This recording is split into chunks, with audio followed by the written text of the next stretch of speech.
અમે બહુ કોશિશ કરી, અમે પણ ન્યાય નથી અપાવી શક્યા. એટલે હું બધાની બે હાથ જોડીને માફી માંગુ છું કે અમે નથી ન્યાય અપાવી શક્યા.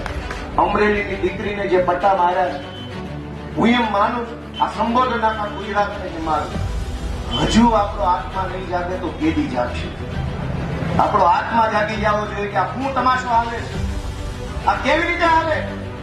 ગુંડાઓ, બુટલેગરો, માફિયાઓ, તોડબાજો, ડ્રગ્સ વાળા, દારૂ વાળા, રેતી વાળા બેફામ ફરે અને નિર્દોષ માણસને પોલીસ સ્ટેશનમાં માર મારે. અમે રજૂઆત લઈને જઈએ તો અમારા ઉપર એફઆઈઆર. એટલે મેં નક્કી કર્યું છે કે ગુજરાતનો આત્મા જગાડવાનો છે દોસ્તો. અને મેં નક્કી કર્યું છે કે અમે ન્યાય નથી અપાવી શક્યા દીકરીને. અને એટલે દીકરીને જે પોલીસે પટ્ટા માર્યા, જે પટ્ટા આજે હું ખાઈશ જાહેરમાં, ગુજરાતનો આત્મા જાગવો છે.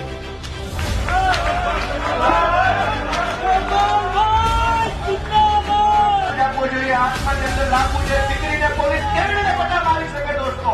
આ સજા મને મળવી જોઈએ, આ સજા મને મળવી જોઈએ.